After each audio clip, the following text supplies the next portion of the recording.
Bueno, Óscar Andrade, ¿cómo le va? Bienvenido. Anda bien. ¿Qué dice? Bien y mejorando. Anda mejorando. ¿Te tienen loco con el Yo he 255.000 mensajes.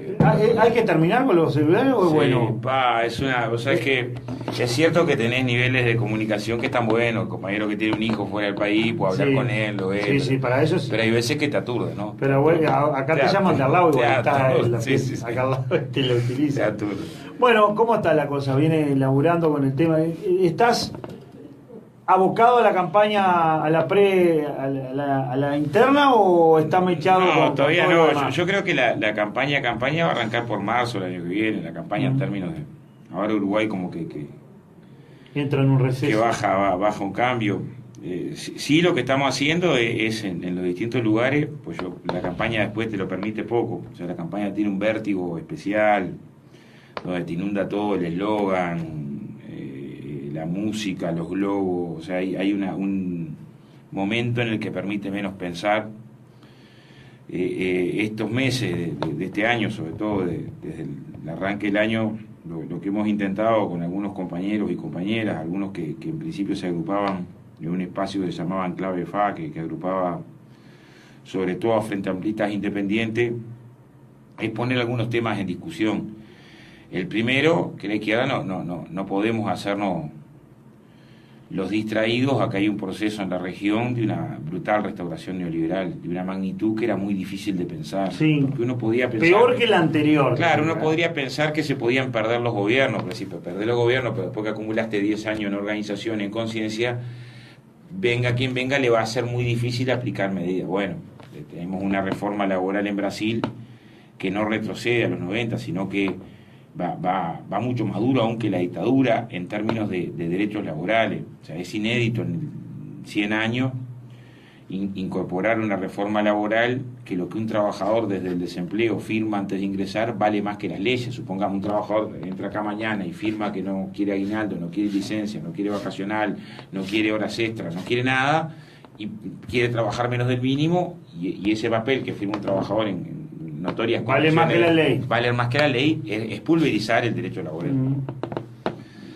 En la provincia de Jujuy se acaba de aprobar en la Argentina para las tabacaleras que puedan trabajar niños de 10 años. Argentina ya tenía un problema importante de trabajo infantil. Es un país donde arriba del 9% de la población ocupada son menores de 18 años. Pero legalizar a partir de los 10 años es una grosería.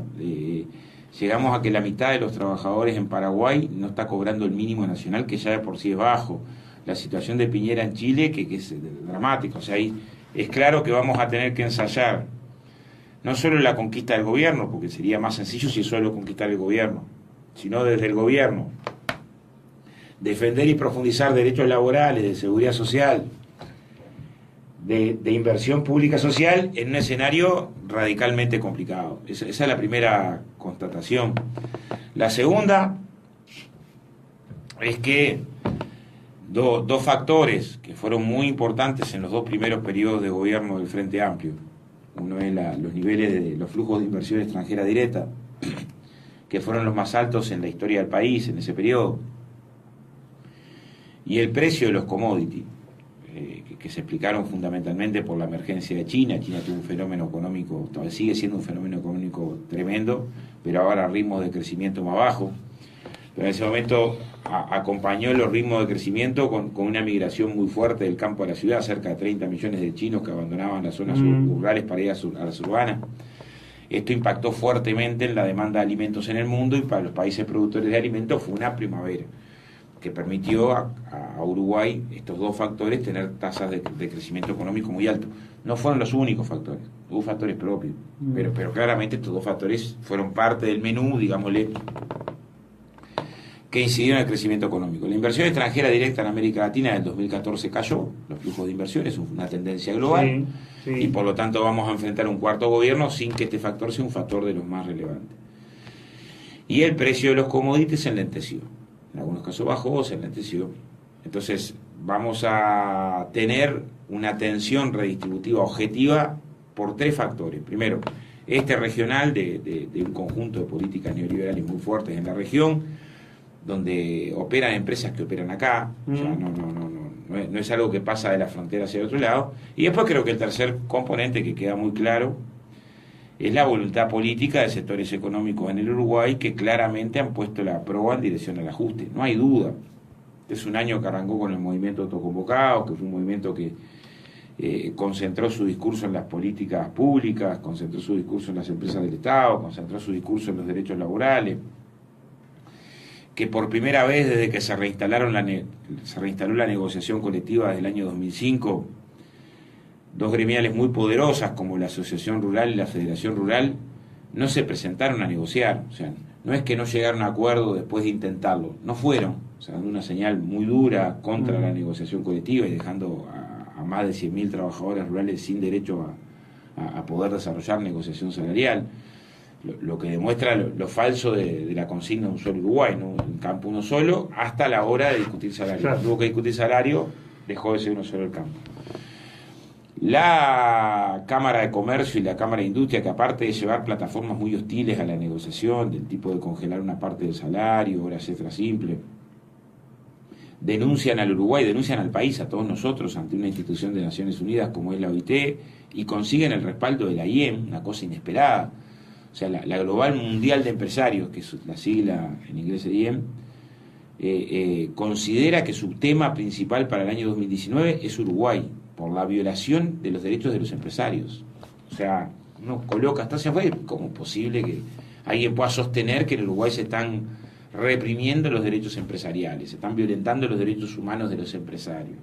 Pero claramente es una forma, en nuestra opinión, de presión, de chantaje, para hacer retroceder leyes laborales. Ha sido un año muy duro desde el punto de vista de la vandalización de sitios de la memoria. Hay una propuesta plebiscitaria de militarización de la sociedad, de ir en dirección de los allanamientos nocturnos o de la cadena perpetua en términos de seguridad. Se animaron los representantes de los partidos tradicionales a sostener la privatización de las empresas públicas. O sea, hay un momento más tenso que en años anteriores, también claramente expresado, bueno, por voluntad de muchas gremiales empresariales, las Fuerzas Armadas que muchos de sus principales salieron a hacer política claramente de forma muy dura. Entonces, estos tres factores sumados,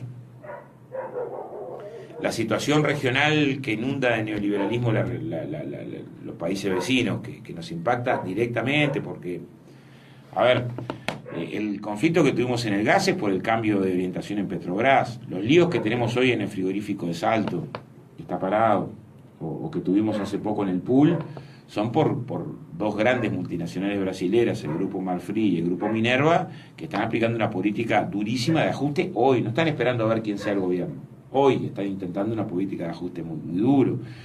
El macrismo, que un poco aplicó en la Argentina las políticas que reclamaban los autoconvocados.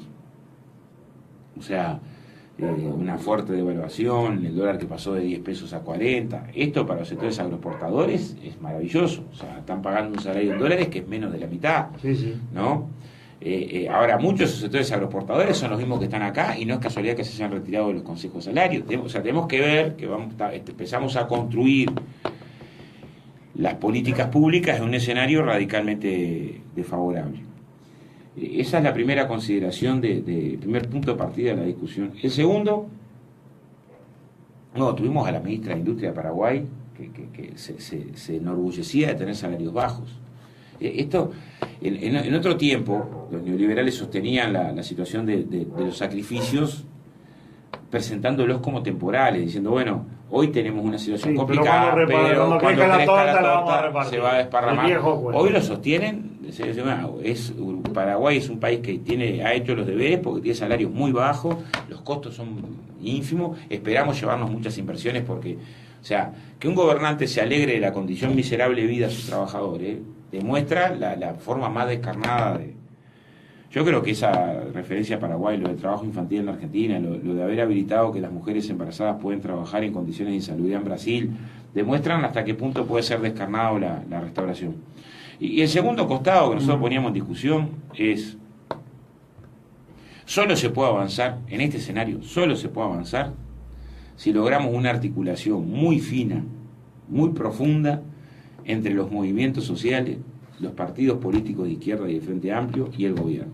O sea, con el grado de divergencia, de disociación que existe hoy, que en muchos casos es muy notorio, o sea, los partidos políticos de la izquierda hoy, cualquiera que recuerde la fuerza, la organización, la capacidad de medios de comunicación, la capacidad de incidencia en los barrios de los partidos políticos de izquierda a fines de los 80, y comparás con los partidos cuando apenas teníamos 400.000 votos, y comparás la fuerza de los mismos partidos políticos de izquierda, todos me animaría a decir, el grado de fragmentación de esos partidos en el año 2018, y te das cuenta que tenés una debilidad enorme. O sea, hoy tenés, nuestra opinión es que capaz que no hubo otra posibilidad, seguramente no hubo otra posibilidad en el 2005 de destinar todos los cuadros a la gestión del gobierno, pero hoy tenés que prácticamente se ha devorado la institucionalidad de los partidos políticos, y la institucionalidad tiene que responder a la gestión de lo cotidiano, no responde a la perspectiva estratégica, a la elaboración política, a la batalla cultural, no puede hacerse eso desde el gobierno, solo hacen los partidos de izquierda, el frente, y para esta batalla hoy tenemos un frente más débil.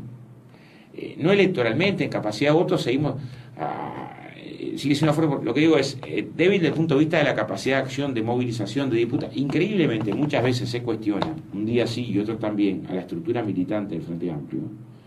Y después de cuestionar la estructura militante del Frente Amplio, casi adjudicando que es innecesaria la estructura militante del Frente Amplio, casi que es una cosa anacrónica, una herencia molesta, después nos preguntamos por qué en la batalla cultural retrocedemos, por qué no logramos, y una pata hace que la otra pata camine acá. O sea, sin organización política que luche, ¿desde dónde surge la cultura de lo nuevo, ¿no? Y bueno, en ese plan, una segunda reflexión que nosotros queremos discutir con mucha profundidad es que en esta situación tan compleja no nos podemos permitir el hándicap, el cachón, el changüí de no rearticular a la izquierda con los movimientos sociales y al gobierno con los movimientos sociales. O sea, una tarea central del cuarto periodo de gobierno es no esperar la derrota.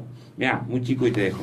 El Claxo se reunió en Argentina ahora, el Centro Latinoamericano de Ciencias Sociales, la mayoría pensadores de izquierda, justamente de experiencias que venían derrotadas. Y después de la derrota surgen las conclusiones contundentes, por lo menos en 3 direcciones. Haber descuidado la base social, haber descuidado la batalla cultural y no haber jerarquizado el papel de los movimientos sociales. Después de la derrota. O sea, una vez que perdemos, nos damos cuenta que ahí se jugaba una parte del partido. No alcanzaba solo con lo que administro desde el Estado, ¿no? Esto que lo debiéramos tener claro, a veces parece que no lo tenemos claro, porque reflexionamos de forma fragmentada. Entonces sacamos una conclusión, hoy la gente se desinteresa, hoy, y no miramos desde dónde damos la batalla. ¿Por qué? Claro, y yo creo que parte del por qué tiene mucho que ver en esa significación de la política como lucha de las desigualdades, y esa lucha por las desigualdades que se expresa socialmente, y que la izquierda en lo político no tiene ganada de antemano la expresión política, tiene que ganarse en la cancha que también en lo político se juega el partido, y no ayudar a veces a que sean más las divergencias que los encuentran, ¿no? Tiraste varios temas que llaman a la reflexión y que dan para que conversemos, porque, por ejemplo, a mí se me ocurren 2 o 3 cositas. Primero, es cierto que la derecha avanza, es cierto que el neoliberalismo avanza, que utiliza un poco más la violencia en el discurso. Ahora, también es cierto que gana en las urnas. Sí, en algunos casos. Pero mirando la región, mal que nos pese. Entonces, ahí hay una falla, hay algo que se hizo mal. La gente la gente es la que está volcando la balanza hacia el otro lado. Causas pueden haber miles, pero hay una mea culpa. Digo, porque distinta fue la situación en la década del 60 cuando hubo una forma diferente, cuando se entraba con sable en mano, se tiraban gobiernos abajo en base a violencia. Hoy se podrá decir, cambió el método. Bueno, fenómeno, pero cambió el método y termina resolviendo la gente, darse vuelta, más allá del manejo de los medios. Todos sabemos todos los artilugios que se están utilizando, ¿verdad? Pero lo cierto es que la gente pierde la capacidad de razonar. Algo no estamos haciendo bien, o no se está haciendo bien desde la izquierda, llegarle a la gente, escucharla, y después, ante este escenario cómo se para un gobierno, porque es un gobierno uruguayo, ¿no? Pues vos estás hablando, Ajá. ¿cuál es la situación que viene? Vamos a suponer, el Frente Amplio gana el gobierno, la izquierda vuelve a ganar, pero los inversores son de afuera, las multinacionales siguen siendo de afuera, los que tienen que invertir acá tienen que ser de afuera, porque acá no tenemos inversión interna, afuera se maneja los gobiernos tenemos la manzana rodeada. Entonces, ¿cómo te paras? ¿Enfrentas la situación cómo? Porque uno escucha el discurso en la izquierda y hay sectores más radicales, sectores más moderados. ¿Hacia dónde tenemos que apuntar? Vos has planteado ir con más, por ejemplo, apretar más al capital, cosa que estamos todos de acuerdo. Acá creo que la discusión se da si es el momento, si estamos en condiciones, como viene la mano, de apretar más la tuerca. Sí. Eso es como primera cosa que me gustaría intercambiar contigo. Dos razonamientos. Primero, nosotros hace 13 años, ahora está bueno plantearlo para darnos cuenta que no alcanza con las ideas, si no están acompañadas después de organización, solamente con papel tras papel. Me acuerdo cuando celebrábamos que en el 2005, en noviembre, habíamos derrotado el ALCA en Mar del Plata. Teníamos una euforia porque por primera vez éramos protagonistas, por primera vez de una vieja concepción de la liberación en América Latina, que era construir unidad de pueblos, de movimientos sociales y de gobierno. Y ahí en Mar del Plata estaban los movimientos sociales y la mayoría de los gobiernos que habían derrotado la estrategia de sometimiento del ALCA. Pero me acuerdo que en la reflexión decía, bueno, ahora hay que esperar lo que se viene, ¿no? Ahora hay que esperar que la reacción de un imperio global que tuvo siempre como una zona de influencia muy importante en América Latina, tan importante que, bueno, ahora va a cumplir 200 años dentro de poco, la doctrina Monroe, que fue la primera doctrina de política internacional de los Estados Unidos, y que va a esperar casi 100 años para la segunda, para la Wilson. Hay que esperar la reacción. La reacción se dio con Zelaya sacado por un golpe parlamentario en pijama de la embajada, en el mismo país donde ahora hubo reelección. Acordémonos que Zelaya, para ver la impunidad de los procesos, ¿no? Zelaya lo que planteaba era la posibilidad de la reelección, ni siquiera lo había planteado formalmente. Tuvimos el golpe de Estado a Lugo en Paraguay. En todos los casos podemos analizar las debilidades. Lugo pone al frente del Ministerio de las cosas que no hay que hacer. Pone al frente del Ministerio del Interior un militante de extrema derecha para calmar la presión social sobre la seguridad. Nosotros estuvimos con Lugo poco antes de estar acá. Y dice, y este hombre me organizó un golpe y dice, bueno, ¿qué te puedo organizar? ¿No? Y era la presión de los medios en un momento de crecimiento alto de la economía. Tuvimos el golpe en Brasil. Sí. Las condiciones de las elecciones en Brasil fueron muy complejas, ¿no? O sea, tuvimos elecciones donde uno de los candidatos sostenía que tenía las Fuerzas Armadas para no aceptar el resultado.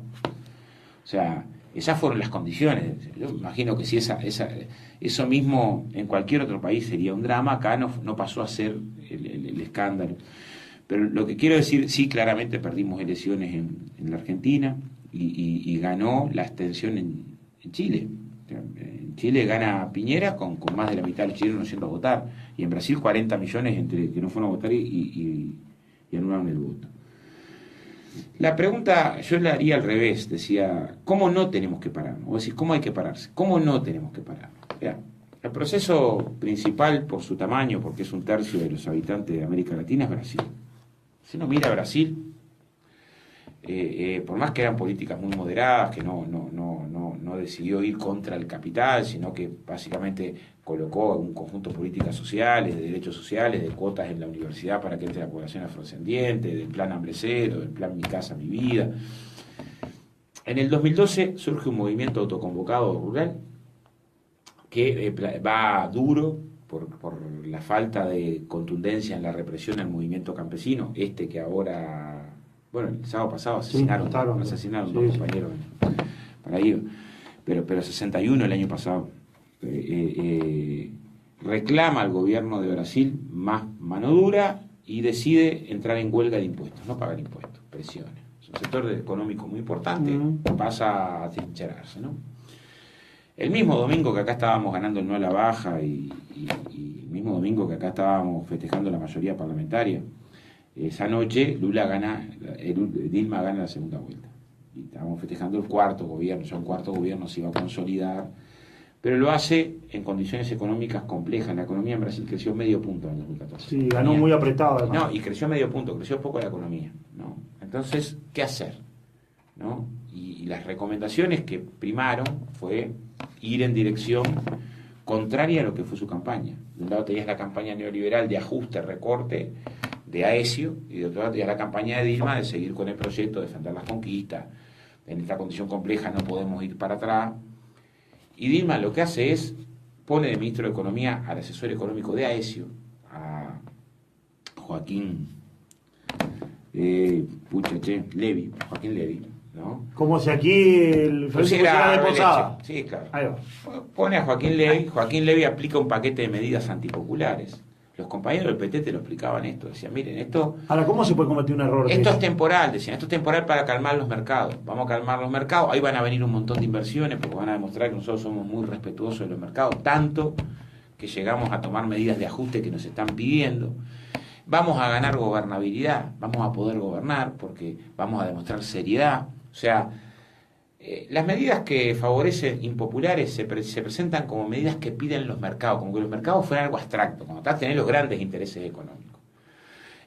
La mayoría del movimiento sindical en Brasil, tanto la CUT como la CTB, cometió un error trágico, que en vez de salir a enfrentar las medidas, salió a justificar las medidas. Yo me encontré con compañeros dirigentes sindicales, mis amigos, ¿no? O sea, no gente que no conozco, queriendo argumentar, convencerte de que el recorte del seguro de desempleo era necesario porque había mucha gente trabajando en la informalidad, una cosa que si me planteas acá te agarro a piedra, ¿no? Y la prensa jugó un papel brillante en desnudar la contradicción del movimiento sindical, dejarlo muy desprestigiado. Así, miren, ahí están, en vez de defender a los trabajadores, en desnudar la contradicción de Dilma ante su planteo en la campaña y lo que estaba haciendo. O sea, combatió a Aécio y estaba empezando a tomar medidas. Claro, si uno compara las medidas que tomó Temer y las que promete Bolsonaro, las medidas de Dilma son de jardinera. Claro. ¿No? Son de jardinera. Sí. Pero sirvió para perder credibilidad. Pero sirvió para que su base social la sacrificara. Claro. La sacrificara. Empiezan las movilizaciones cada vez más duras, cada vez más duras, cada vez más duras, cada vez más duras, y le dan un golpe de Estado sin que haya crimen de responsabilidad. Y después después podés tener 500 abogados que te digan, no, pero mira que esto es ilegal. Juristas internacionales dijeron, no, pero no pueden sacar a Dilma. ¿Cómo van a sacar a Dilma? No pueden. Anda a buscar a Dilma. ¿Qué quiero decir? Lo que hay que ver en un momento de dificultad es por dónde no hay que ir. Los momentos de dificultad son de encrucijada. Hay dificultades en la economía. Sí, sabíamos, la economía capitalista te genera dificultades. Torpe el que creyó que siempre ibas a tener crecimiento, no, te generan dificultades. Si en las dificultades agarras el instrumental ajeno, ¿no? Cometés un error enorme. Y ese es un debate teórico, político, no es de perfil. Pero le falta convencimiento político. Voy a poner un ejemplo. Elecciones que vienen. Más allá del candidato. Supongamos gana Andrade, ¿no? Gana Andrade las elecciones, fiesta en la sobra, Novi se quiere matar, ¿no? Se pone la banda del 1 de marzo Andrade, y Andrade va a asumir un gobierno que va a tener una presión brutal, para ensayar una reforma de la seguridad social que recorte derechos a los trabajadores como elemento exclusivo. Va a tener una presión brutal para no incrementar y hacer descender la inversión pública social que se coloca como el costo del Estado. Va a tener una presión brutal para ir a una política salarial contractiva.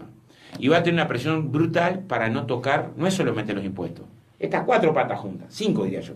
Va a tener una presión brutal para en materia impositiva no tocar a los sectores poderosos. Y quinto, va a tener una presión muy fuerte para la privatización. Si lo que prima en el gobierno de Andrade tiene esa presión brutal, mira para la espalda, y en la espalda no tiene nada. En la espalda no tiene movimiento social, no tiene trabajadores, cooperativistas, pueblo organizado, reclamando avanzar, ¿no? Y de este lado tenemos una presión gigantesca. Yo te voy a poner un ejemplo del año pasado. El Ministerio de Economía ensayó el año pasado, y muy correctamente, es algo que nosotros aparte lo reivindicamos y lo estamos poniendo en la campaña porque hay que hacerlo, la necesidad de actualizar el catastro rural, ¿no? ¿Qué es lo que plantea el Ministerio de Economía? El catastro rural, índice CONIA, se creó una comisión parlamentaria del año, hace 50 años, del 68, ¿no? La ley lo que obliga es que se actualice la circunstancia de la correlación de fuerzas,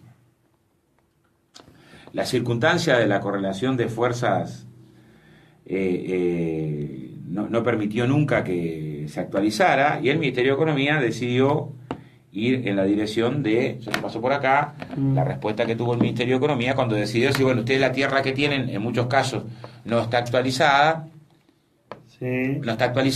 hay que actualizar, están pagando por mucho menos de lo que tienen que pagar, es una suerte de media estafa, y la respuesta que tuvo el año pasado de la Federación Rural, cortar las rutas, que por primera vez el observador pone lo que realmente pasó, ¿no? Es una cosa magnífica, yo saludo al observador, es que la Federación Rural dice, te corto todas las rutas. Y el Ministerio de Economía, que técnicamente estaba preparando una propuesta muy sólida, políticamente no tenía atrás a nadie, no había preparado nada en términos de respaldo social, de gente que entendiera la necesidad de que había gente que tenía una propiedad de 5 millones de valor y estaba pagando por medio, ¿no? Y la propuesta se postergó. ¿Qué quiero decir? No alcanza con que técnicamente algunas medidas sean sustentables. Si vos no tenés respaldo social, no avanzás. Entonces, ese ejemplo que poníamos, a mí me gusta mucho, Andrade asumió la presidencia 1 de marzo, bárbaro, ¿no? Andrade puede suicidarse yendo solo contra la pared, ¿no? O puede llegar, y eso es lo que estamos discutiendo hoy, que el candidato o la candidata que llegue tiene que llegar con un grado de respaldo popular que le permita avanzar en distribución de derechos, mejora, en desarrollo, en un escenario brutalmente complicado. En mi opinión, como es un punto de inflexión, es un momento nuevo. Yo por eso arrancaba diciendo, miren que vienen por nosotros acá y acá. Lo que nos va a pasar es que aunque nos hagamos los muertos, ¿viste cómo hacían los gurises? Se tiraban al piso y decían, me hago el muerto para que no valga. Bueno, aunque nos hagamos los muertos, la tensión va a estar igual. Entonces está bueno que coloquemos alguna de las claves de por dónde resolver, porque si no, nosotros ya tenemos no tenemos tan grave como en Brasil o en Chile. Yo entiendo que no es que hay 40 millones, que es un montón para lo que es la población de Brasil, casi un tercio que nos van a votar. Yo no creo que haya en Uruguay 600.000 que no vayan a votar. No creo eso. No creo que estemos tan mal desde el punto de vista. Peor que Chile la mitad que nos vota. No creo que estemos tan lejos de la confianza de la sociedad en la política. Pero estamos peor que antes, seguro. Seguro que estamos peor que antes. Si González hace una propuesta de gobierno, ¿qué dice? Como dice el programa de gobierno de Frente Amplio.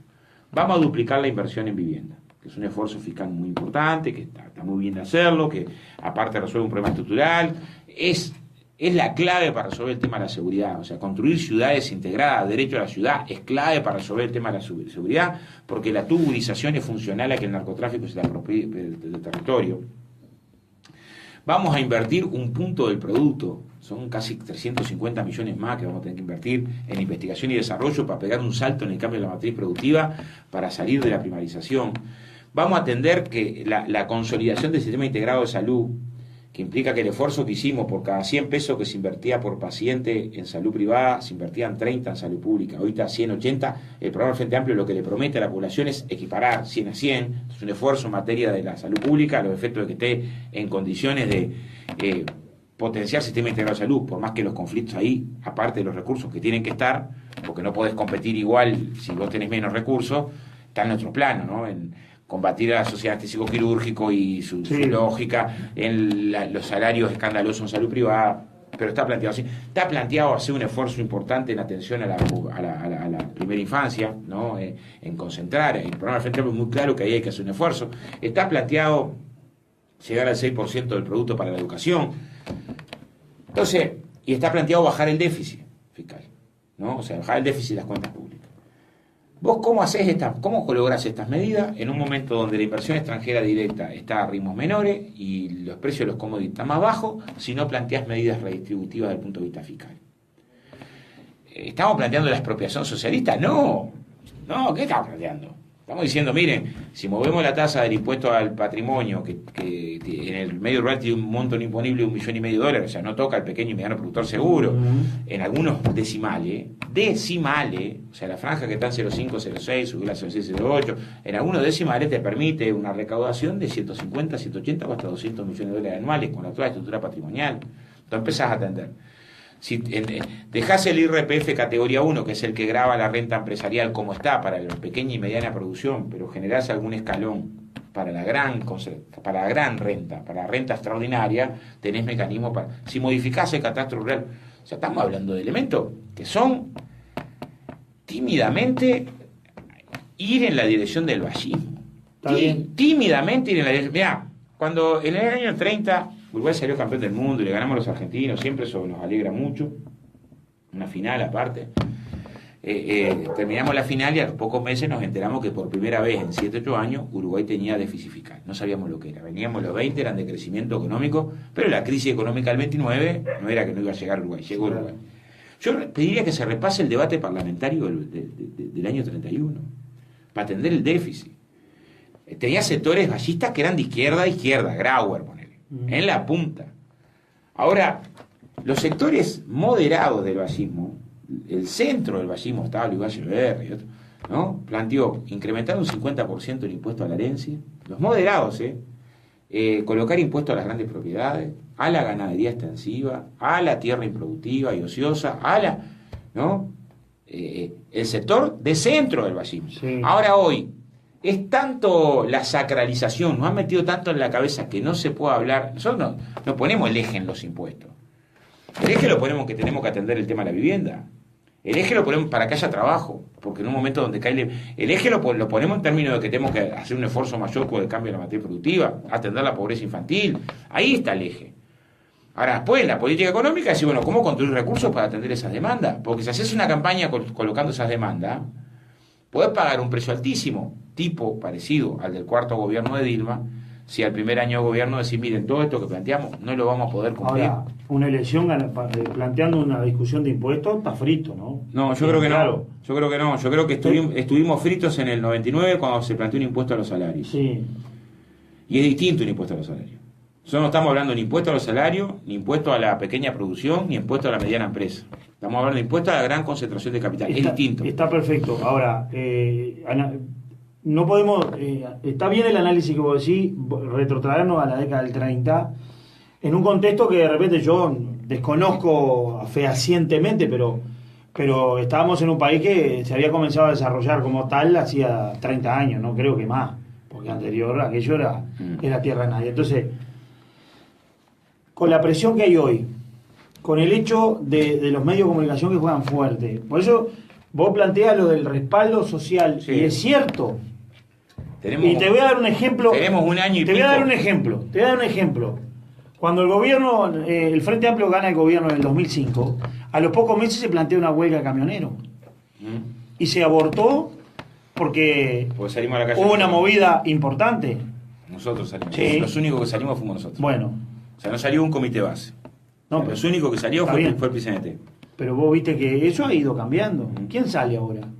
Claro. ¿Tú crees que salga alguien? Sí, yo creo que si no sale alguien no tenemos posibilidad, es entregar la bandera. O sea, si nosotros de acá a octubre y de acá a marzo del 2020, o sea, hay un año y pico de discusión política. El tema es si nos lo planteamos, ¿no? O sea, yo tengo claro que si ni siquiera te planteas ir a la base, yo, por ejemplo, no es lo mismo que vos llegues al 1 de marzo diciendo, bueno, a ver qué era lo que había planteado el Frente Amplio de vivienda, duplicar la inversión, derecho al suelo urbano. Es una batalla política gigantesca el derecho urbano. Es clavar la espada contra los sectores inmobiliarios más poderosos. Es eso lo que nos planteamos. Pero es lo que votamos el domingo pasado. O sea, si eso lo votamos, lo que tiene que ver es cómo organizar para poder cumplirlo. Si vos decís, mira, acá llegó el Frente Amplio al gobierno y tiene esta propuesta programática. Ahora, si vos decís, acá llegó el Frente Amplio al gobierno y lo que hay en torno es un gran movimiento por el techo. De ese movimiento por el techo están participando miles de personas que están viviendo hoy en los asentamientos que se organizaron para reclamar el derecho al techo. Está participando Fútbol, está participando FECOI, está participando la universidad y logramos que la sociedad de arquitectos y otros pusieran propuestas, iniciativas, está participando el ZUNCA y están participando los barrios, ¿no? En el sentido de la necesidad del derecho. Cuando llegas al gobierno no es lo mismo que mires para atrás y atrás de tu propuesta programática tengas un amplísimo respaldo social que dice no queremos un país donde mueran mujeres incendiadas en asentamientos irregulares por tener que calefaccionar un rancho de costanero todos los años y tengamos vivienda vacía para especular y suelo que se especula de manera tan brutal para favorecer que solamente haya barrios selectos donde se expulsan a los pobres trabajadores. No queremos ese país, queremos otro país más integrado. Ahora, de ahí para acá, ¿cuál es la diferencia? Hacer un discurso, no, construir este movimiento. Yo para discutir el tema de vivienda, que hicimos, armamos una comisión, fuimos ya con una docena de cooperativas, fuimos a discutir con FUBA, fuimos a discutir con la sociedad de arquitectos, bueno, con el ZUNCA, pero ya discutirnos sería medio complicado porque tenemos que... Pero lo que digo es, lo que estamos pensando, marzo, abril, armar una gran movida por el tema de techo de vivienda y en torno a la defensa del programa de Frente Amplio, explicar que solamente ese programa se puede construir con amplísimo respaldo popular. Salud, lo mismo. ¿Alguien piensa que vas a tocar los intereses de los anestésicos quirúrgicos y no vas a tener reacciones?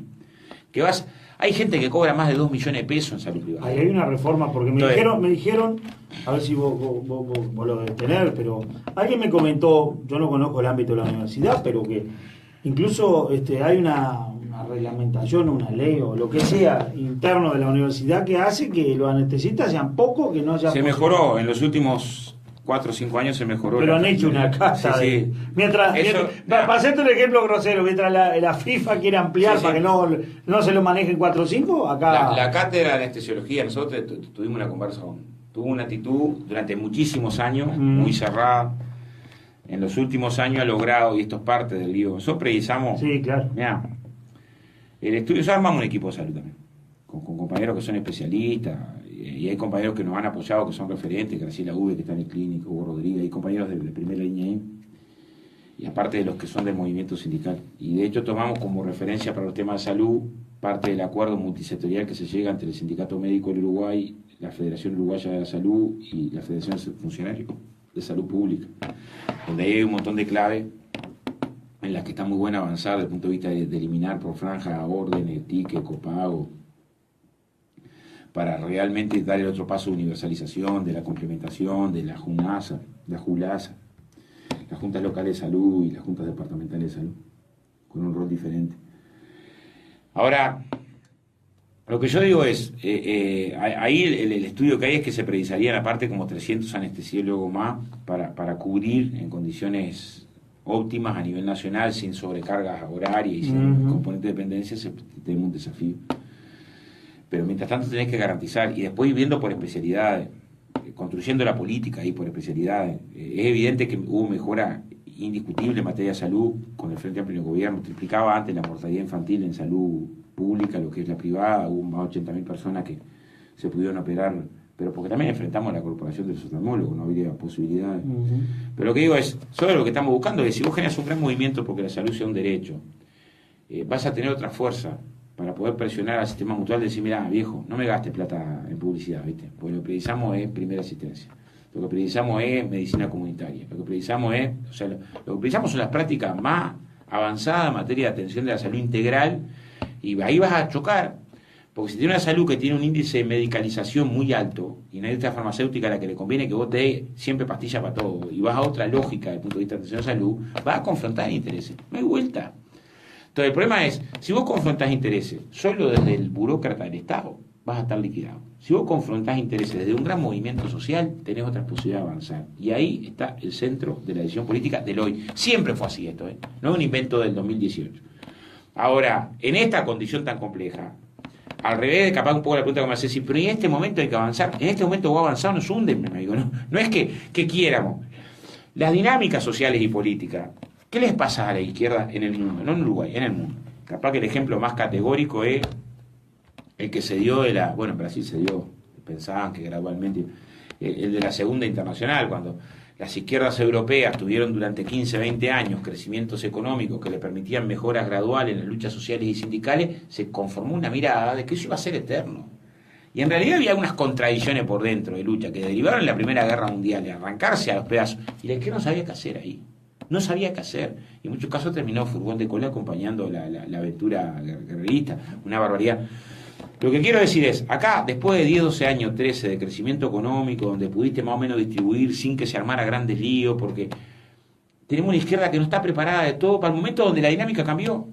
Y no se da cuenta que hoy hay una asamblea, mañana, de los tamberos, donde hay una parte, ojalá no sea mayoritaria, que está planteando cortar todo, ¿no? Y vos estás parado con punto muerto. Y tuviste la semana pasada sin combustible.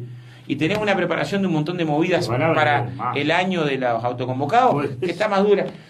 Y vos estás parado pensando en, bueno, no, mi amigo, hay una dinámica distinta. Es como que yo estoy en una obra. Yo no quiero tener conflicto.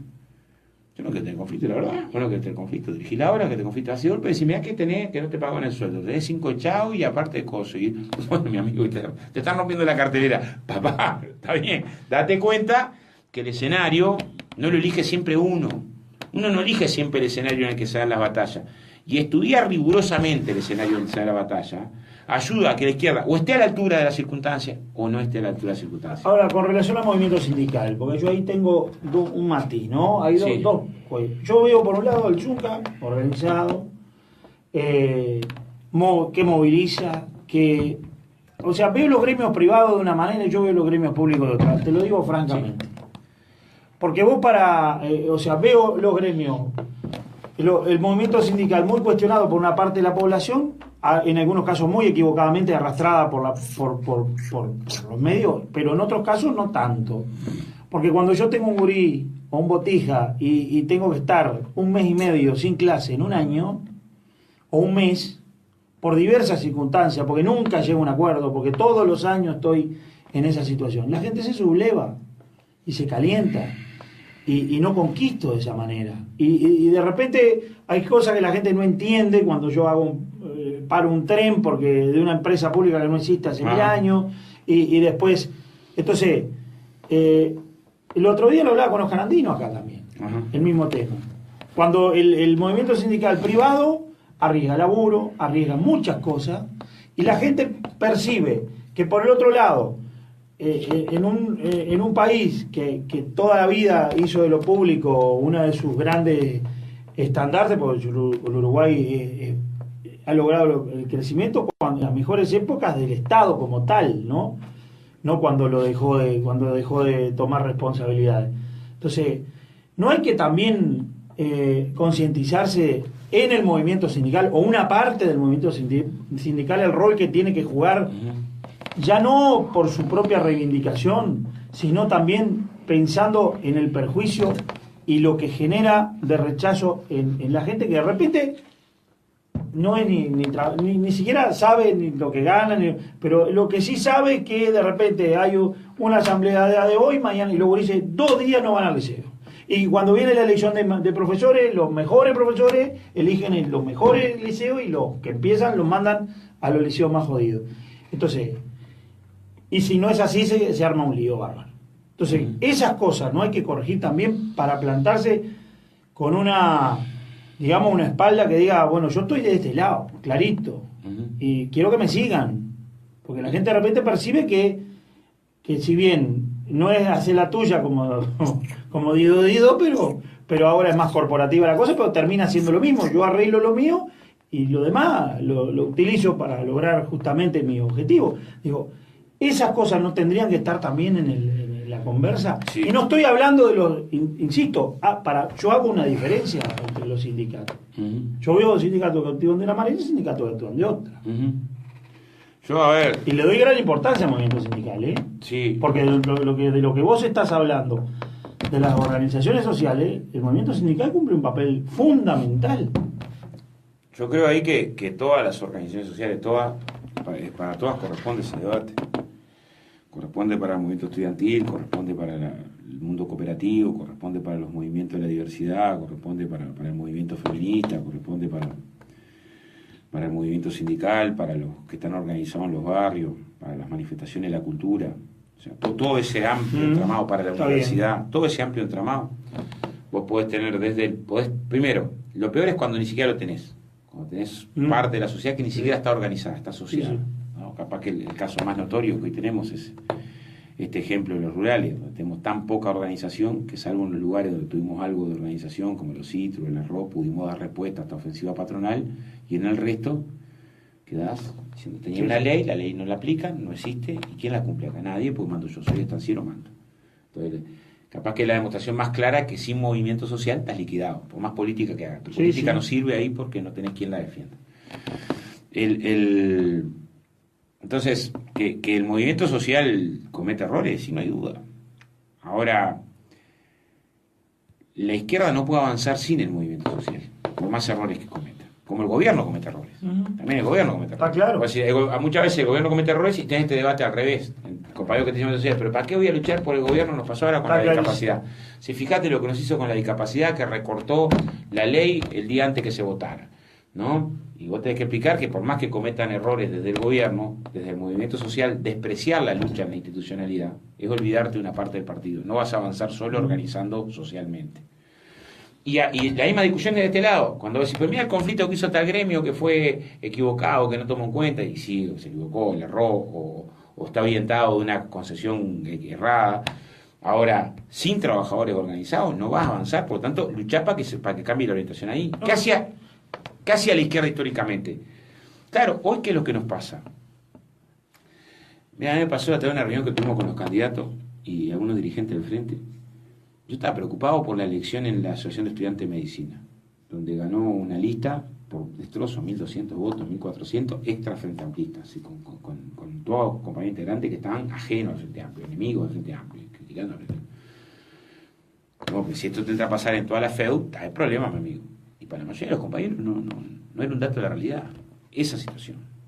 Entonces, lo que digo es, nosotros no podemos transformarnos en una fuerza política que llegó al gobierno al calor de las luchas sociales y que una vez que llegaste al gobierno las querés domesticar. Las querés... O sea, esto quiere decir, no, yo mismo, a ver, pertenezco a una corriente sindical, la Gerardo Cuesta, que somos la más grande, tenemos 16 sindicatos en la mesa representativa, y 16, 14 son privados. O sea, abrumadoramente mayoritaria de nuestro respaldo son gremios de actividad privada. Ahí están los curtidores, el AU, el Ralsum, Caramorinero. O sea, la inmensa mayoría de Conaprole, la inmensa mayoría. Eso quiere decir que hay que dar la batalla en el movimiento social. Vos tenés que dar la batalla en el movimiento social para que las batallas tengan perspectiva conjunto, para que no... Ahora, simultáneamente tenés que dar la batalla en la fuerza, en la fuerza política. Yo creo que los partidos son el gran problema. O sea, los partidos que eran los catalizadores de esto, hoy hay mucha lucha desparramada. Esa lucha desparramada que antes estaba en un barrio, en una cooperativa, en un proyecto cultural, ¿quién antes la articulaba y le daba dimensión global? Le ponía programa, le ponía estrategia. Los partidos de la izquierda. El Frente y los partidos de la izquierda. Hoy los partidos de la izquierda están desprendidos. A ver, a mí me pasó hace 2 semanas, fuimos al barrio Casaballe, ¿no? Bueno, que hay una parte que hizo el plan junto ahí y hay otra parte que está todavía muy jodida, ¿no? Pero nadie nos podía acusar de desconocidos, tuvimos años yendo con la brigada los fines de semana a ayudar, a hacer las casas, ¿no? Trabajamos en proyectos culturales en los mismos barrios, o sea, no es que vamos a llegar hoy hay 150 barrios de esos en los que tenemos teatro, percusión para los gurises, o sea... nadie nos puede colocar en la situación de que vamos a descubrir el año que viene que hay elecciones en algunos de estos barrios.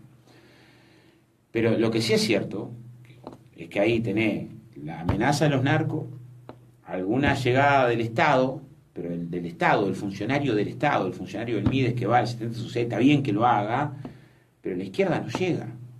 O sea, el comité de base organizado no llega, a veces porque no tiene fuerza.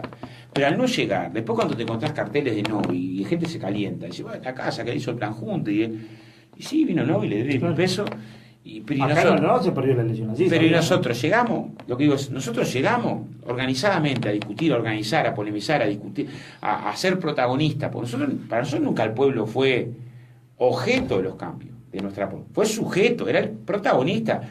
Y no llegamos, pero no solamente no llegamos, sino que simultáneamente construimos un discurso que la organización que tenemos, que es más débil que la que teníamos, es innecesaria, es una molestia, es la estructura que tanto nos complican, es las bases que para qué, siempre están polemizando.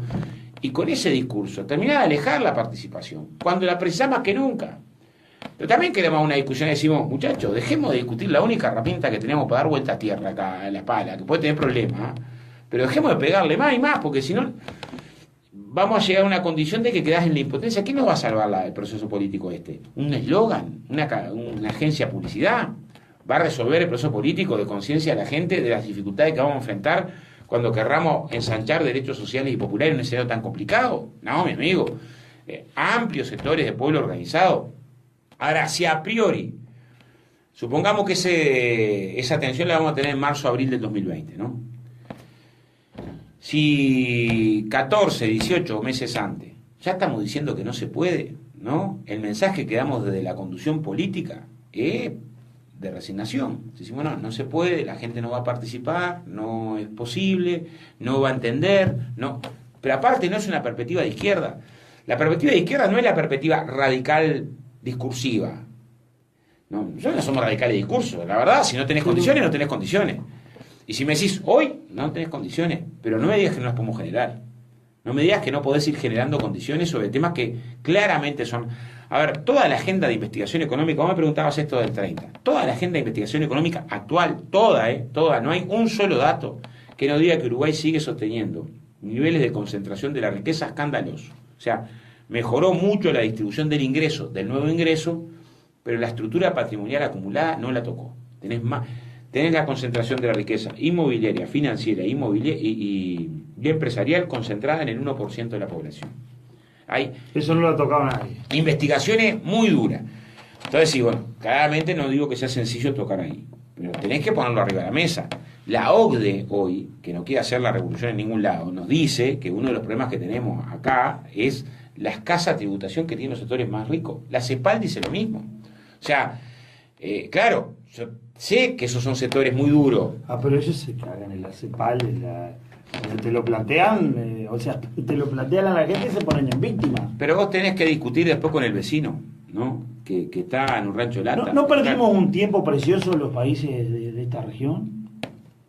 Que terminamos discutiendo entre nosotros No, a ver, yo creo que nosotros dejamos pasar una oportunidad. Tuvimos transformaciones sociales que son indiscutibles. Sí, eso sí. Había mucho atraso. En un escenario, ¿no? En un escenario. Ahí la inversión extranjera jugaba un papel muy relevante, el precio de los commodities, eso permitió que vos pudieras aplicar un montón de medidas, negociación colectiva, consejo de salario, un incremento muy importante del salario mínimo, del salario real, con una doble mirada. A ver, Uruguay es el país que más creció el salario en América Latina, 54% contra un 20% promedio. También es cierto que el punto de partida estaba tan bajo, lo dejaron tan miserable, que cuando arrancás... Eso es como cuando me dicen, el país empezó a crecer con Jorge Valle, si no claro, pero hay tipos de crecimiento. En el 2014, pero ahí yo creo que está bueno ese planteo cuando hacen del país empezó a crecer, porque el 2004, es cierto que creció la economía, pero fue de los 3 años el año en el que más creció la indigencia y que más creció la pobreza. Hay un modelo de crecimiento, ¿no? Capaz que el 2004 expresa el modelo de crecimiento a la paraguaya. O sea, hubo un momento de crecimiento económico donde simultáneamente casi se duplicó la indigencia en el 2004. Fue el año más duro desde el punto de vista, saltó de 2,5% a 5%. Sí. O sea, fue el año más duro en crecimiento de indigencia. Entonces, también nos ayuda a ver, decir, bueno, miremos cómo puede haber crecimiento económico multiplicando. El fenómeno base es así, o sea, creció la pobreza y la indigencia 2002-2003 con la crisis, y cuando hubo crecimiento económico, además siguió creciendo la indigencia y la pobreza. Ahora, se aplicaron un conjunto de medidas y hay temas en los que tenemos retrasos seguros, o sea, los cambios progresistas en la región no avanzaron lo suficiente en la matriz productiva. Uruguay hizo cambios importantes en la matriz energética, que es un elemento importante, pero todavía tenemos retraso en que una estructura económica excesivamente primarizada. Solo si me preguntás, ¿cuál es el desafío que tenemos? Poner el eje en el trabajo. O sea, 1 de marzo asume el gobierno, teníamos que decir acá, el eje está en el trabajo. Y el eje del trabajo tiene que pensar en 7, tendrían que ser 7, pero son 6, porque hay una que es muy difícil de articular hoy, que es la inserción internacional en la región, producto de que tiene una región con las políticas que tenemos. Guedes en Brasil promete lo peor de la... Sí. Lo peor es un... Peor que la Argentina, pero lejos, ¿no? Muy jodido, sí. Es un neoclásico del padre. Ojo, que además Brasil de por sí es un país muy... No es muy integrador, que digamos. No, muy desigual. A ver, muy desigual, siempre fue más desigual. Ahora, 1 de marzo, ¿qué tiene que hacer un gobierno al frente cuando asume? Decir, mira, acá tenemos este desafío, que es el desafío del trabajo. En términos de desafío de trabajo, precisamos acelerar el cambio en la matriz productiva. Para el cambio en la matriz productiva hay un montón de medidas que tendrían que incrementarse ya. Esto es una fuerte apuesta a la inversión en investigación y desarrollo, a los efectos. Voy a poner un ejemplo que a veces me ayuda a explicarlo. El macrismo en la Argentina recortó la inversión en investigación y desarrollo, la inversión pública para atender la investigación y desarrollo. Y la inversión en la Argentina está en 1,15 del producto, después del recorte muy duro. Uruguay tiene menos de la mitad de esa inversión, bastante menos de la mitad, un tercio de esa inversión. Entonces no podés pensar que tenés una inversión menesterosa y vas a tener un resultado galáctico en términos de cantidad de científicos que tengas por rama de actividad, por sector de actividad, pensando en la articulación de la nueva innovación, de los cambios en la producción. Está complicado. Segundo elemento, las empresas públicas como locomotora del desarrollo. Son las empresas públicas en este escenario las que concentran mayor innovación, mayor cambio. O sea, pensar en las empresas no solamente en lo que recaudan para rentas generales, que es importante, sino en la articulación con el aparato productivo para el cambio de la matriz central, las compras del Estado para el desarrollo, lo mismo. Este año tenemos una herramienta nueva, que es que se votó reservar 1/3 de las compras públicas para articular procesos de economía social. Bueno, ahí tenemos que dar una apuesta muy fuerte. El punto 4 es generar fondos del sistema financiero que ayuden a financiar un proceso de cambio en la matriz. El punto 5, un esfuerzo enorme desde el punto de vista de la formación profesional para tener la mano de obra más altamente calificada. Esto implica una articulación entre lo que ya hay. Articular el INEFOP con la UTU, con la UTEC, con la UDELAR, a los efectos de pensar procesos de alta capacitación. Punto 6, diálogo social. O sea, a diferencia del planteo de la calle, de decir mucho poder tienen los sindicatos, que es un planteo copiado, no es el planteo que hacía la Thatcher en la década del 70, cuando ganó las elecciones y ensayó por primera vez el neoliberalismo en Inglaterra, sostenía o gobiernan los mineros o gobernamos nosotros. Tenemos que convocar a un amplio diálogo social con empresarios, academia, gobierno y trabajadores, sector por sector de actividad. Esto es complejo forestal, madera, mueble, industria automotriz, sector de medicamentos, a pensar el cambio en la matriz, retomando el esfuerzo que se hizo en el gabinete productivo hace 4 años atrás, que generó por lo menos las coordenadas de por dónde avanzar. Y yo le agregaría un punto 7 cuando podamos, no es ahora, que es la integración regional en términos de matriz energética, complementaria, pero como está la región, sí, está muy difícil. Claro. Entonces, me parece que parte si mira, esta es la estrategia para el desarrollo. Y al costado, porque los cambios en la matriz son a mediano plazo y el problema del desempleo es hoy, una respuesta inmediata que implica que lo que definió el programa del Frente Amplio, nosotros no vamos a opinar por fuera del programa, lo que definió el programa del Frente Amplio, que implica duplicar la inversión en vivienda, hacer el esfuerzo para que sea una decisión inmediata, porque dentro de las inversiones en infraestructura es la inversión en vivienda la que, 1, más genera empleo en relación a cada peso que se invierte, 2, se puede aplicar fácilmente en cualquier parte del territorio, por lo tanto tiene un componente de integración nacional, 3, el 80% de los insumos que se utilizan para la construcción de viviendas son nacionales, por lo tanto impactan un montón de sectores conexos de actividad, tiene fuertes encadenamientos productivos. Esto es, la mitad de la industria siderúrgica depende de la industria de la construcción, 1/3 del plástico, canteras, caleras, balastreras, cerámica roja, cerámica blanca, carpintería, aluminio, aserradero, o sea, impacta en muchos puestos de trabajo indirectos. 4, no requiere mayor calificación para el ingreso, por lo tanto absorbe fácilmente puestos de trabajo de otras ramas de actividad. 5, tiene un impacto indiscutible en el mercado interno. O sea, aparte de los elementos estructurales de lo que implica construir ciudad, construir barrio y derecho a la vivienda, tenés 3 componentes. Yo creo que el 2 de marzo el gobierno del frente debe pararse acá, decir, mira, vamos a una campaña por esto y este es el centro de nuestra estrategia. Y jugarse la ropa ahí. Y si para eso tenés que tocar algunos sectores poderosos patrimonialmente, tenés que tocar. Pero es para que nuestra gente tenga trabajo, y es para que tenga techo, y es para que haya desarrollo. Entonces, no puede ser un discurso que a priori digamos imposible de entender. Es imposible de entender, es imposible que la gente lo comprenda. Y hasta tener que discutir que los mismos sectores que lo están tocando, mañana se le va a devolver eso en bienestar porque va a haber una sociedad más integrada, más segura, va a tener que contratar menos rejas, va a tener que contratar menos guardias de seguridad, porque va a generar que vas a atender las bases de que hacen caldo de cultivo a que el crimen organizado se te apropie del territorio. Una discusión política. Ahora, no puede ser que la derecha tenga un planteo de soluciones, comillas, soluciones a la paraguaya, soluciones, voy a resolver trabajo, precarizando, pero voy a resolver trabajo, voy a resolver la seguridad a los palazos, y nosotros nos quedemos en el sentido, yo voy a gestionar, voy a administrar. No, ¿cómo te parás en el conflicto político con una estrategia de izquierda? Después, yo tengo claro, no resolvemos esto si no convencemos a otras familias, pero este planteo abajo lo explicaba, yo vengo de recorrer casi todo el país. Y no hay lugar donde no termines con compañeros que te digan, yo estoy para sumar ahí, no soy comunista, no tengo, pero para sumar a esta perspectiva, estoy para una mano, poner el hombro para juntar gente, para organizar.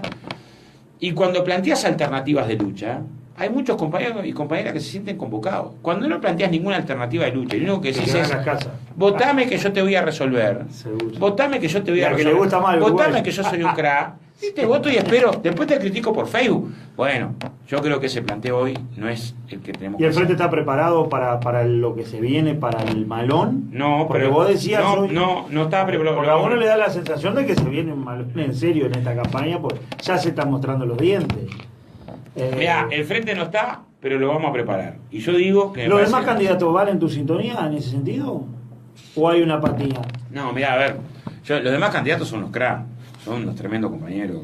Yo me llevo bien con todos. Algunos los Pero conozco más que antes. en una buena, no es para dividir, sino No, los conozco más que antes. Es evidente que tenemos acentos distintos y miradas diferentes. Eso es así, que sobre algunos temas de cómo los encará, o sea, yo he escuchado que Mario sostiene, y lo he conversado con él, de que no debemos ir en la dirección de cambios tributarios, que Daniel ha planteado que no se anima a decir si sí o si no he escuchado a Carolina en esa dirección.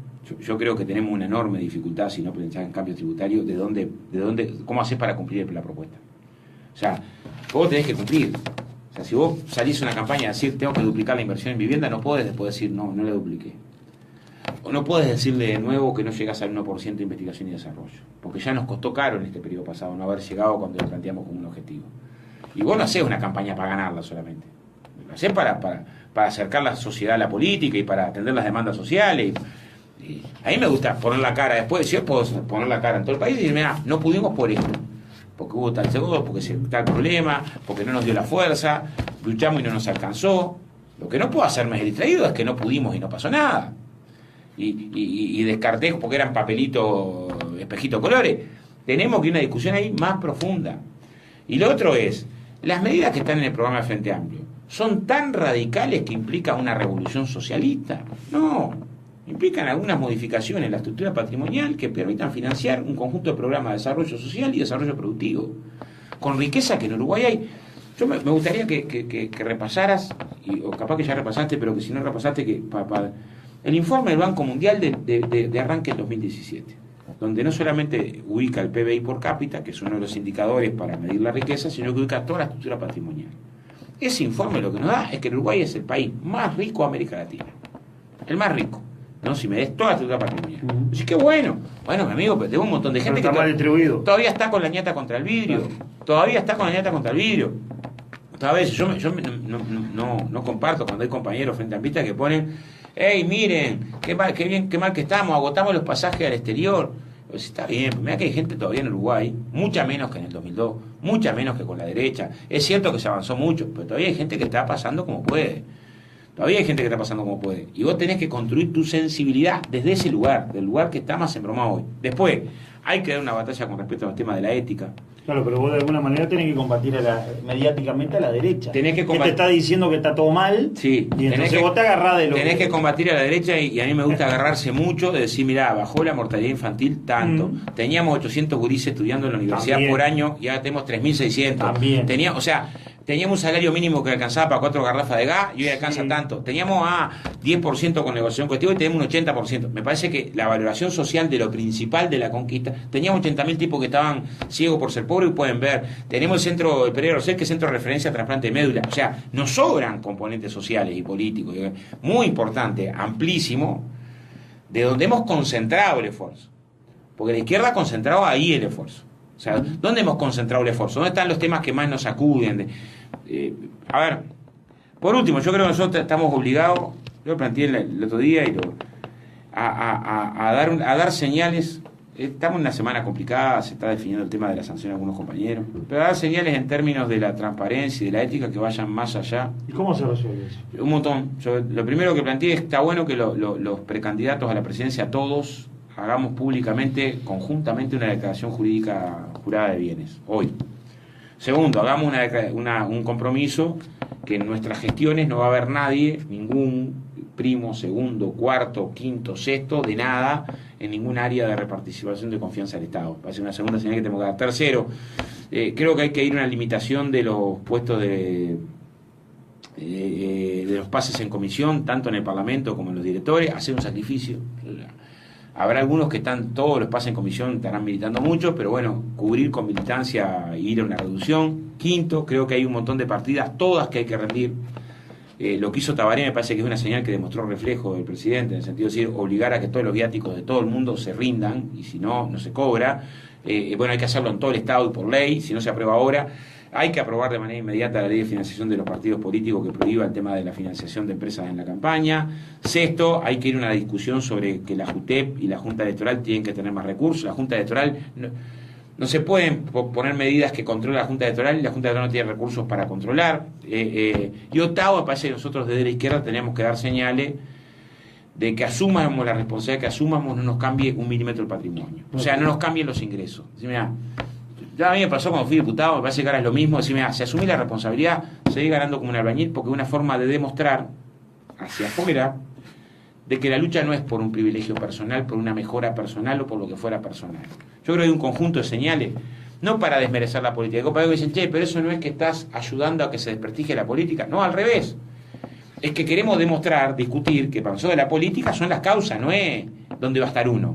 Y me parece que la izquierda debiera, que es algo que vamos a conversar en el Comando de Coordinación, decimos, precisamos un conjunto de señales que coloquen no solamente la casuística, porque si no vamos a terminar discutiendo en que uno decimos, no, pero acá tenés a Bla, tenés al otro, tenés al Botana que entró 200 a dedo, tenés a Bascú, tenés a Gallinal, tenés...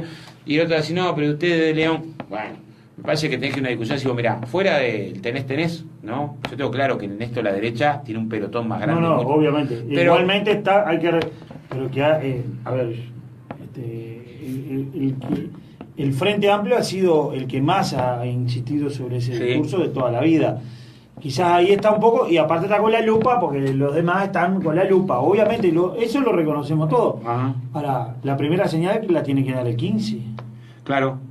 Y ahí es donde está el... Claro, pero yo creo que no nos va a alcanzar solo. Está bien, por lo menos esa pero opinión. ¿cómo se tiene que resolver eso? ¿Cómo se resuelve? A ver, No se tenía que haber resuelto ya por la voluntad propia de los propios involucrados. Yo creo que sí, claro, pero yo creo que en principio lo que nos pasó al Frente Amplio es que cuando el Frente Amplio iba a tratar este tema y el día que lo iba a tratar Sendik renuncia a la vicepresidencia, asume la justicia sin fuero y anuncia en el plenario, para buena parte del Frente Amplio fue decirme, mató la base. Sí. Fue un poco decir, renunció, ¿no? Como que es cierto que para una buena parte, hoy cambió, pero si vamos al estado de ánimo de ese día, yo no integro el plenario, pero para buena parte del Frente Amplio, sí, bueno, hizo un gesto político que todos aplaudimos ahí, decimos, ir a la justicia sin fuero. Aparte, capaz que hasta se pensó que bueno. Y además la sanción que estaba acordada ahí era una sanción menor. Había una sanción a votar, era menor a la que está acordada, por una sanción que decía no se le permite ser candidato común de Frente Amplio y se le saca de la mesa política por un tiempo y no sé qué. Pero las sanciones no estaban desde el punto de vista de inhabilitación. Claro, la situación cambió, pero cambió porque hubo datos que cambiaron. Sí fue a la justicia lo terminó, no pudo probar ante la justicia. Hay un caso que es notorio, ni ante la justicia, ni ante la JUTEP, ni ante el Tribunal de Control Política pudo llevar los comprobantes de los gastos. Esto puede haber sido desprolijidad, ¿no? Capaz que en 8 años uno puede decir, mira, capaz que fue desprolijidad, porque fue de apuchito, fue de olvidarse ese mes que hizo un gasto y no reintegrarlo, fue de desidia. Pero si hubiera sido más fácil para sentir, decir, miren, ¿saben qué? Yo soy desordenado, si estos gastos los medís en 8 años, capaz que mes por mes, claro, los juntás todos en 8 años y el monto te puede asustar, pero son caja chica, ¿no? Sí. En todo caso, cometí ese error, voy a devolver esa plata, ¿no? De la que no tenga comprobante, de la que no pueda justificar. Pero fíjense que yo no me enriquecí, esto fue un error que asumo mi responsabilidad, pero no fue para sacar ventaja por un short y por un perfume, ¿no? Eso está claro. Yo creo que si hubiera explicado así, si hubiera parado así, miren, cometí un error, ¿no? Miren, tomen el error en 96 meses. Donde voy a decir, claro, en 96 meses voy a agarrar 2.000 o 3.000 pesos por mes y después la junta y te parece que es una plata escandalosa grande. Pero después en la lógica cotidiana puede ser menos. ¿Esto quiere decir que achica el problema? No, pero te puedes agarrar de manera distinta. Si vos, miren, y lo devuelvo, voy a devolver lo que no tenga comprobante porque es mi responsabilidad. Yo qué sé, vos salías a recorrer como Zunca un coso. Perdiste una boleta, si perdiste una boleta tenés que pagar lo que esa boleta decía. ¿Qué vas a hacer? Aparte hoy la recuperás las boletas, porque si el año pasado por una boleta de la Nasta, ahí te recorres interior, vas a estar en servicio, te haces una copia, lo que sé. Pero si no la encontrás, te haces cargo. Entonces hubiera, me parece, parado distinto. Lo mismo con el título. Era pararse, miren, esto apareció ahí, en realidad yo hice estudios de genética, pero nunca fueron de carácter licenciado. Tendría que haber puesto que hice estudios de genética humana y que no fuera una licenciatura. Un error entre mío y el secretario que daba la licenciatura, ¿no? Pues más o menos lo que hizo Javier García, que salió en 50 lados diciendo que era pediatra, y después cuando sabe que no es pediatra, dijo, no, nunca fui pediatra. Y más o menos mató el tema. Claro. Y salió más lado que sentí, diciendo, dejándose decir pediatra, y que era pediatra, y que era pediatra, y era pediatra. Pero asumió. Agarró. Asumió, hizo la... A los dos le pasó lo mismo. Se negó un poco y... Pero el manejo. La discusión. Entonces voy a decir, mire, mi amigo, yo esto no lo tengo, hice los estudios, explicar lo mismo que explicó. Porque él explicó, vine para Uruguay, tenía a mi padre preso, a verlo después de tantos años, ¿no? Cuando armé el currículum tendría que haber puesto que hice sus estudios, pero que no eran licenciatura, no llegó al margen de licenciatura, eran para hacer una docencia, una preparación específica, punto. Disculpen, compañero, disculpen, fue un error mío, disculpen. ¡Está! O sea, y estos dos temas los podía haber manejado así, y estoy seguro que no teníamos ahora. O sea, aparte del error indiscutible, ¿no? O sea, vos tenés un mal manejo de una tarjeta corporativa, es un error. Después está el compañero que dice, no, esto fue intencional, estaba de vivo, eso después ya es adjudicar si efectivamente fue de que el error en la tarjeta corporativa es porque era desprolijo en la gestión de la tarjeta y porque capaz que 1000 cosas acá, ¿no? O si era que intencionalmente quería, que aparte sería bichicomiar, eran dos mangos, ¿no? O sea, que quería bandidear, que era pero eso ya es la intencionalidad, yo no voy a medir eso, claro, ¿no? Pero es decir, el manejo político que hizo de los dos temas le ayudaron a estar más complicados, políticamente. Eso es así. O sea, eran dos temas que manejados de otra manera te iban a astillar, pero no te iban a incinerar para siempre, y después que agarré la cajita, que la perdí los papeles, que no está. Parece que también ahí eso ha generado también que hay muchos compañeros que entienden que en una campaña electoral, además de estas situaciones, sería un blanco preferido para que en cada entrevista que le hagan terminemos termina hablando de lo que no importa. Enterrado. Entonces, ahí, ¿cuál ha sido el planteo? Nosotros quisimos decir, mira, lo mejor es que el mismo sector en el que están los compañeros entienda que es lo mejor para el frente y nos ahorremos toda una discusión en términos de Ahora, porque además, mira, a mí me pesa, vos tenés una hora, tenés un compañero que está lastimado, hacé una coleta de 10.000 pesos y vos le vas a llevar la coleta de 10.000 pesos y resulta que después nos enteramos que te gastaste 30 pesos en un paquete de hojilla y le llegaron 9.970. Cuando llegues a la hora vas a tener problemas para aplicarnos porque le llegaron los 10.000 pesos. Y vos, pues si no eran 30 pesos, era mi amigo, ¿no? O sea, ahí tenés una discusión que después te complica cuando... Bueno, pero está, creo que, repito, hay que resolver estas situaciones, pero sobre todo hay que resolver para adelante. Me parece que está bueno que demos señales para adelante. También me pasó que me fue a visitar un canal a casa esta semana y decíamos lo mismo, ¿no? O sea, vamos arriba, yo quiero que hagamos todas las declaraciones juradas. Yo quiero ver las declaraciones juradas de Sartori, ¿no? Y ahí vamos a ver la deuda de la República y lo otro, ¿no? Yo tengo la mía, ¿no? Un renglón me alcanza, ¿no? Porque sabes también después que en la campaña se va a decir de todo, ¿no? Para los que vayan a decir de todo, ¿no? Hoy, antes de que digan de todo, porque después las redes van a poner, ¿no? Sí.